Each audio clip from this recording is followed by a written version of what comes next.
La quemazón que asaltó el cerro del Tecolote, conocido como Hermit's Peak, en 2022, destruyó acres de bosque, de pastos, animales silvestres y mansitos y cantidades de casas y edificios. Fue el fuego más grande en la historia de Nuevo México. Centenares de habitantes abandonaron sus mercedes donde habían vivido como parciantes por generaciones. Inmediatamente después de apagarse las últimas brasas, llegaron tormentos de lluvia que provocaron aún más destrucción y dejaron el ambiente en plena ruina. Los culpables que iniciaron los incendios eran miembros del National Forest Service, profesionales que pensaban limpiar el bosque con incendios controlados. Sí, el bosque estaba bastante sucio, pero por el descuido de mucho tiempo. Pero ¿quién era el encargado de la salud del bosque durante todos los años anteriores? Era Abril, que se conoce por sus vientos fuertes y de primavera. Los habitantes de la Merced les rogaron a los bomberos que no prendieran lumbres porque no había manera de controlarlas.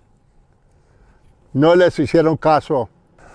Se levantaron los vientos y de pronto el bosque seco y descuidado se convirtió en un infierno. Cuando se apagaron las llamas, FEMA, el Departamento Federal encargado de emergencias naturales, se presentó en Las Vegas Grandes con promesas de recobrar el paisaje rápidamente.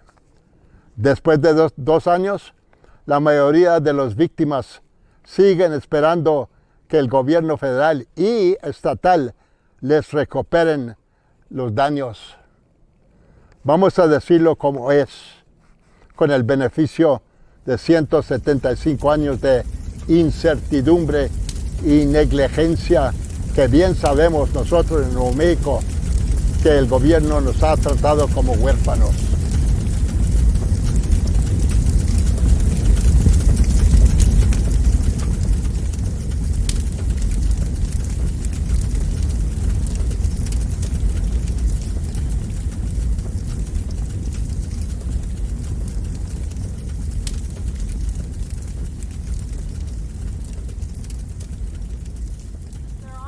Where they have like 3 or 4 navigators. It's over there on the other street where we were going to protest. And this is their main Santa Fe office where they all work in. And there's over 100 cars in the parking lot. Nobody ever answers the phone or does anything. I'm like, what are they doing? I've had to make a lot of noise, like at this protest today, to get anyone to pay attention to us. It's been 2.5 years of going through navigators and dealing with people that don't know what they're talking about. Yesterday I have a new navigator, my 4th navigator, which I struggled for 4 months to have a phone call with him. I had to call everyone on the list, to the helpline, the advocates, everyone I need to talk to my navigator, and he finally called me, and guess what he tells me? We're not compensating for trees, only ornamental trees that you planted. And I'm like, excuse me? Did you not read the rule, the final rule? And he's in charge of business, and he's a navigator. He said he was also a claims reviewer. So I'm probably going to have to get another navigator, someone who maybe understands what's going on and who can help me with my claims, because I'm now put in some claims for the loss of our natural resources. All our trees and our stream and our pond, and we don't have access to our land. We can't even go in because it's so overgrown, and the erosion from the flooding. We have to walk. Yeah, 4 years ago I was living in California. I'm an artist, and I was doing my art thing in LA, and COVID hit, and so it got really difficult. So I decided to come home and build a little retirement studio, or just live at our land up in Sapio and retire and wait it out. And I was planning to do that and working on it, and then the fire hit and wiped everything out. 90% of our trees are gone. the cabin, the house burned down, everything is gone, the well. So it's been another 3 years just trying to regroup and move forward, trying to get some help to at least do the work on the land. The trees are still standing. We haven't done anything on the land. It's sad to go out there, have to walk in and see the destruction and everything over and over again. We can't even bulldoze the road or cut the trees or remove the debris. The debris is still sitting there. It broke my heart because I'm a tree hugger and I always was protecting the land, and since I was a little girl, and I wouldn't let people hunt or cut the trees down, and I felt so bad that I couldn't protect these trees from the fire. And I mean, I was out there actually fencing when it happened. I was doing work on the land, and to just see it go up so quickly overnight within a few hours and be gone, it was devastating to my spirit and my soul. And I have severe PTSD still from it. As an artist, I painted a series of paintings on how that affected me, just so to start the process of healing, and that did help. But it's never going to go away. It's always right here. Yeah. A hard relationship with FEMA not getting addressed, their problems addressed. So I went to that meeting. I stopped painting. I went and sat in the meeting in the corner with all the people that had the severe claims. There was like 20 of us from the ranchitos, all the ancianos, and everybody sitting there patiently. You know how respectful these people are. Right. And they had like 30 people working that day, FEMA. Like 2 people were the claims reviewers for the people who had severe claims, and everybody else was doing smoke damage. So we sat in that corner watching hundreds of people file in to get their smoke damage, going in, coming out, going, woohoo, we got it, and everything. And we saw 1 or 2 people that day with severe claims. And by the end of the day of sitting there like 5 hours, I lost it, and I got mad, and I yelled at everybody, and I told them, you're not helping us, and look at these people, and I went off on them. And guess what? The next day they called me from Washington. How can we help you? Can we go to where you are and help you? I'm like, oh, why don't you help me at the office, and help everybody else who needs help at the office? Wow. I said, I don't want you to come to me. That would not be fair. But they did. Then they assigned a site inspector, and things moved faster after that. Because they did offer us compensation for our natural resources, but it was nothing. They didn't want to pay for the trees, and it was just nothing. And I said, I don't accept that. I will accept the payment for the loss of the house and the cabin and the infrastructure and the well and all that, because it was fair. Because the site inspector wanted to make me happy, because they said, oh, this lady makes a lot of noise, let's get rid of her. But then they didn't treat me right with the natural resources, and that's what we value. That's what we care about. Because you can always replace a cabin or a house, but you can't replace those trees. For hundreds of years, it's going to be. Not in my lifetime. My name is Danette Lucero. I live up in the Sapio Canyon up between Mora and Las Vegas. I was impacted personally by FEMA and the fire. FEMA is a joke.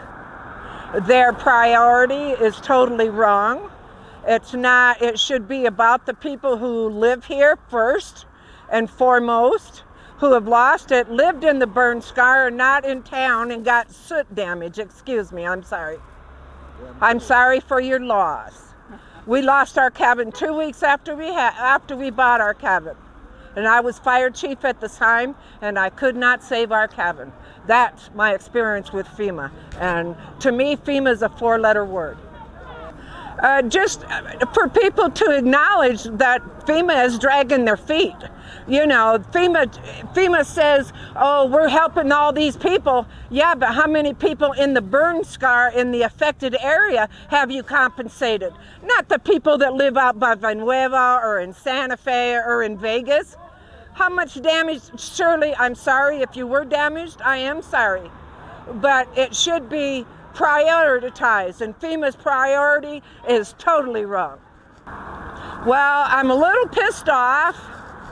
I'm a little sad because I'm thinking about all the young children that still don't have a home, the seniors that are still living in their cars and campers or with family members if they have them, generations of families that are losing their land because of this. There's nowhere to live. The flooding has taken what the burn didn't. So sad, so sad. Well, I can tell you this. On the day that our cabin burned, I was fire chief. The wind was 85 miles an hour. I was turning around with the fire hose from the truck, and as soon as I turned around back, the ground was dry. Now you tell me, who in their right mind is going to light a fire on that day? Amen. My name is Tyler White. I lost my home and my farm in the Calf Canyon fire, and still have no compensation. I haven't had running water for 2.5 years. I'm living in an unfinished structure because I know there's going to be rezoning of the area, and I don't think I'm going to be able to build. I have flooding that's supposed to last 10 years, and so I can't replant any crops. And I can't rebuild because the flooding goes all the way across my property. Yeah, we applied. Right now, we're still waiting on our 180 days, but we had to restart that because we changed lawyers.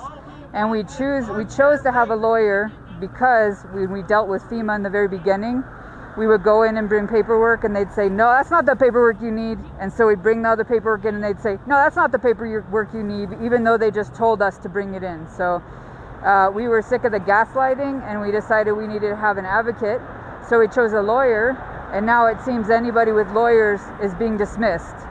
So I don't know what to do. I mean, this is why we're out here, so that somebody pays attention, because FEMA is not listening to us.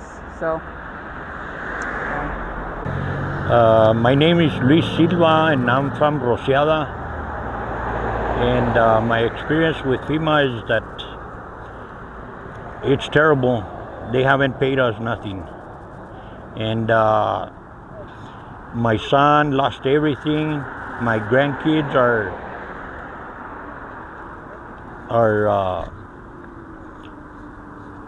just crying and everything because they lost everything and they don't have nothing. And they hope they can get something done or compensated for what they lost. I lost a trailer, a Suburban, 50 cords of wood, and all my mountain got burnt, my fields, and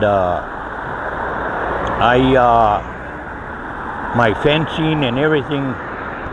Well, it's put a bind on me, because now we gotta do with what we have left, which is nothing almost, and start all over again from scratch, pretty much. I was born and raised there and lived all my life there in Rociada. Que toda la gente que tienen ocupada aquí agarrando buen dinero, ¿por qué? Por hacer nada, porque a nosotros no nos han dado nada, no nos han ayudado con nada, porque ya no lo deben, nos quemaron todo. I continue to fight for our community, my family, my friends. You know, we've all become so close that it's ridiculous. And these people, you know, here they're getting compensated to do supposedly our cases, and nothing is being compensated.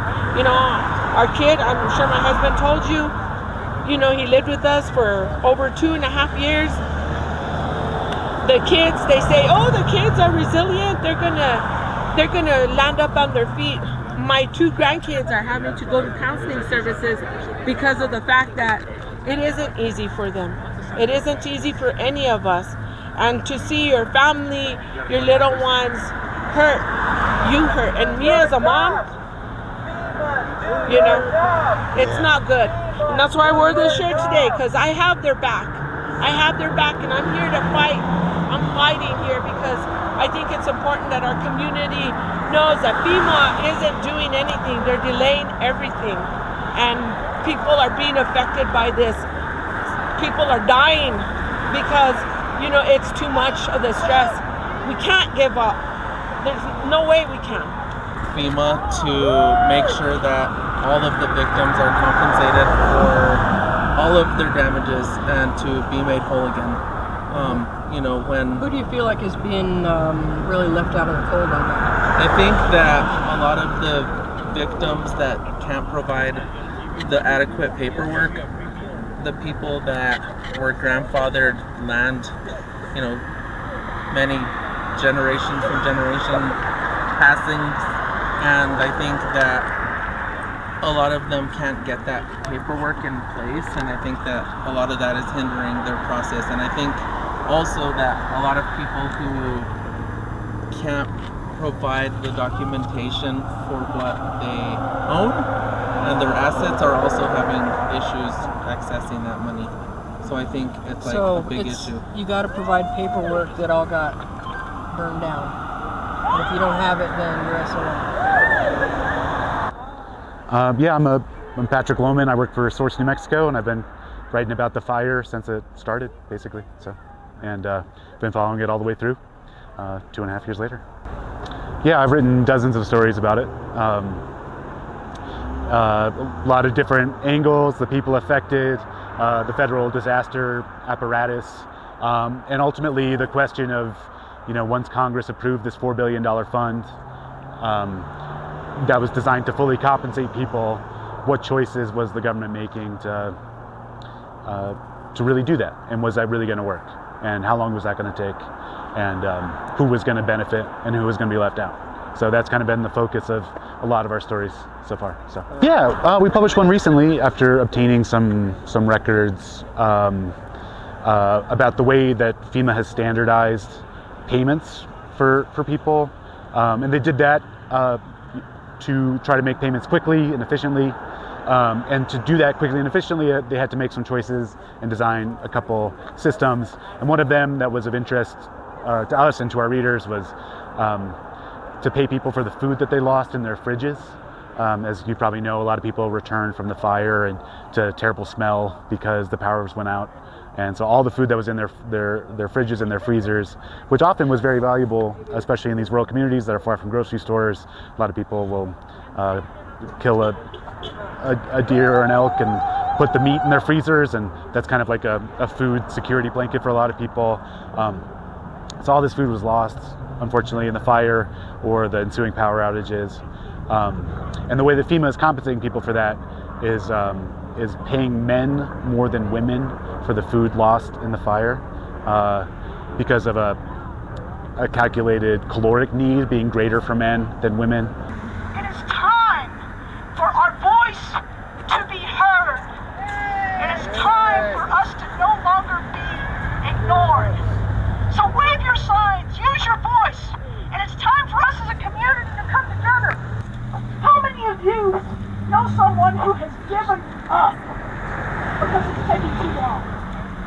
How many of the elderly have given up? How many people have died? How many people of the elderly have given up? How many deaths have there been that aren't taken into account from the stress that came? My good friend, Frank Tomacasina, died as they had given up and taken a mortgage for a mobile home. He died of a heart attack 2 days before they moved in. There's elderly in our community. I have 2 neighbors next door. They didn't know what to say. They've never even been exposed to a computer, and everything has been electronically submitted. Well, how do you submit it when you don't even know the first thing about a computer or don't have internet access? Who's going to be the voice for those people? I am. And that's why I'm wearing this shirt today, because I do have their back. I have my community's back. And I will defend them and fight hard, because it's not right what FEMA is doing to all of us. It's not right to Las Vegas. It's not right that people that suffered smoke damage are getting paid first before people that lost their homes. People that decided not to go with an attorney went with FEMA only to what? To get And people that went with an attorney are being discriminated because they have an attorney and FEMA refuses to work with the attorneys. There is no fairness with FEMA. They defend their unfair policies, and even the policies that they do have, they are not following. And even when you turn in everything that you need, it is not good enough. We need justice. We need for them to stop playing games with us. This isn't a game any longer. Hi, everybody. My name is Linda Work. I was not born here, but I call this my home for 5 years or more since COVID. My husband is a survivor of 9/11. He was the first responder to the towers. And then he moved here, and he volunteered with the fire department. We thought the stress was going to be less when we came from New York. It's not. It hasn't been. It's been slow, like a dripping faucet. But it's been going on for 3 years, and even rocks and mountains can be destroyed by a drip. I would like to know why FEMA has no accountability. Don't be mistaken, this is not, I say it again, it is not FEMA money. Yes. This was a special law for the people of New Mexico. Even out-of-state contractors can come in and get $2,500 for every tree they cut down, regardless of the size of the tree. And yet they want to pay somebody else what? Ask them, what are they doing for the small businesses? They told me these people have to provide to them profit and loss statements for the year 2021 and 2022 that they created every month. I told them, are you guys effing crazy? I said, people in our communities, they don't keep the books. They know what they need to survive on. You're not going to get those people to provide those documents. They said, well, then they're not going to get anything for their businesses. I said, that's a bunch of bullshit. I said, you need to look at the community. You need to know the community, and you need to work for the community, not for some company out of the state, I said, or to bring people out of the state and tell us what they can pay us for. We gather here not just to express our frustrations, but to transform them into meaningful action. It's really infuriating to see some people receive support and compensation while others suffer in silence. The stories are all too familiar. Neighbors who cash out and then disappear, couples that are facing setbacks due to lost paperwork, and those that were compensated for minor damage while others wait and wait and wait while no relief comes. We can't just continue to allow these injustices to fade into the background. And the Coalition for Fire Fund Fairness stands firmly with you all. We're more than just a group, we're a community united against the inefficiencies and inequities with FEMA. Your experiences here remind us of everything that's at stake here. And as we prepare for continued pressure on FEMA, we want to remember that our collective voice holds tremendous power. Good morning, my name is Manny Crispin Jr. and I am the founder and executive director of the Coalition for Fire Fund Fairness, and we're out here today to really shed light on the inequalities that are happening within FEMA and the system and the payouts and people being compensated and being made whole again. We're out here because many people are still suffering 934 days later, and we're just really wanting for FEMA to take action for people that have really lost everything. I know that some people have been getting their payments for soot and ash and smoke damage, while those who lost everything at the hand of the federal government, FEMA, continue to just, make, other people whole again when people that lost everything haven't been made whole first. So I think that we're out here with our call of action because we want for FEMA to continue to compensate and make New Mexicans whole again, and that means to make sure that they're covered for all of their damages, all of their losses, everything that they lost from their homes, to their barns, to their livestock, to their bread and butter, which might be their alfalfa. There's so many different resources that northern New Mexicans are so resilient for, and a lot of people use these resources that are on their property as a lifeline. So I think that it's really powerful that FEMA pays up northern New Mexicans for what is, owed to them. It was losing our sacred forest, which was the most sacred part of what we had there, and then the forest and the land all around us, and seeing the devastation to the people and to the land. So a few months ago, the governor did come to Las Vegas, and I was at that meeting.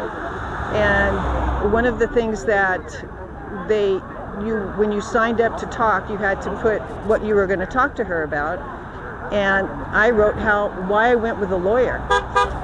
And what I told her was that I went with a lawyer because originally the Forest Service, when it happened, and they were being transparent about the fire, what was going on, that they had started it and everything, and they were going to make people whole. And I was like, well, we're not going to need lawyers, because the Forest Service, they've already said that they're going to, compensate people. And then all of a sudden FEMA's saying, but we're only going to give you 25% of the value of your forest. And I'm like, well, that's not going to work. And then we applied with NRCS and USDA because we wanted to start repairing our forest and fixing our fences and doing all those things. So we went in there and they said, yeah, go ahead, you can start doing that work, and we'll compensate you back for that work. Even though I'm like, we don't have that kind of money to do that kind of work on our property. But still, they said, well, we'll compensate you. And then you go back to them and they said, oh no, we don't have the funding for that yet. And so you're like, okay. And then they said, but you can borrow money from the SBA at a low interest rate. So we filled out all the paperwork for the SBA to help cover the other extra expenses of what we, at the time, thought was going to cost us to rebuild our house. And they said, yeah, but we're only going to give you this much money, but we're going to own your property, because we're going to hold the mortgage to your property and your house. And we're going to give you maybe 10% or not even 10% of what it's going to cost you to rebuild your house. So we're like, no, we're not going to do that. So our claim is so layered that's why we went with lawyers. And I feel very confident, and I'm very glad that we did. But again, we have had a proof of loss since. So we filed our loss a year ago, October, this month. And then we've had a proof of loss since April. And we still haven't seen anything. And we filed smoke damage for other, business in town and business loss. And again, they keep coming back with more and more things that they need or want. So, I mean, it's a trauma that keeps happening. And it's not just for us. I mean, it's very individual for us for sure, but it's for our community. And I don't think that they really understand that every time they ask for more and more information, an example being that they wanted pictures of our kitchen in our house before it burnt, and then they wanted pictures of our kitchen after it burnt. Like, what a ridiculous thing to ask for, You see the picture of the burnt house, so what is it that you're looking for, and what is the delay, and why is it being so hard? So, I see people, I met an elderly gentleman at the bank, and he was at the bank, and we got to talking, and he was like, yes, I lost my house, and I have to rent a house here in town, but I'm running out of money, and I don't know what to do. And I just don't even know what to say, and I don't know what to do. I wish I had the money to give to him. I wish I had something that I could do. And he was with the lawyers, and I did contact the lawyers, but I can't get involved in his case. But there's story after story of devastation and trauma that people have continued to go through. Another example is a neighbor of mine who was there trying to save his house out, near Rosiata, and watched his brother's house and his mother's house burn before he left. And as he was driving through the smoke, which he could hardly see to escape the fire, he's got deer and elk and horses and cows walking down the road trying to escape. I mean, what kind of trauma is that? But to re-traumatize people over and over again by asking for more unnecessary paperwork because you're concerned for the little bit of time that maybe some people are going to rip off the system or whatever. But the majority of the people are not there to do that. So again, it's re-traumatizing every time that FEMA asks for more and more information.